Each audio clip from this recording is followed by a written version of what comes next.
Subscribe and download over 1 million code snippet including this tutorial from codegive.com, link in the description below. Certainly. Installing Python on Ubuntu is a straightforward process.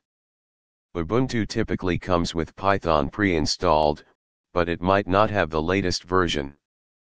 Here's a step-by-step tutorial on how to install Python on Ubuntu with code examples. Before installing any software, it's a good practice to update the package list to ensure you are installing the latest version. To install Python on Ubuntu, you can use the following command. The Python is Python 3 package ensures that Python refers to Python 3. After the installation is complete, you can verify the installed Python version. This command should display the installed Python version, like Python 3.x.x. Pip is the package installer for Python. It allows you to easily install and manage Python libraries. You can check the installed pip version using the following command.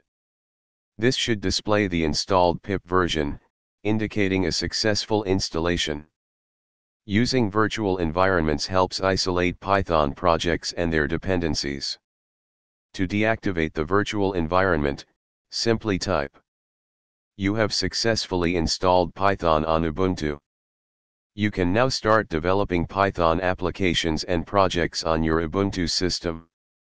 Remember to replace Python and pip with Python 3 and pip 3 if you are using Python 3, as Ubuntu may still have the older Python 2.x version in some cases. ChatGPT.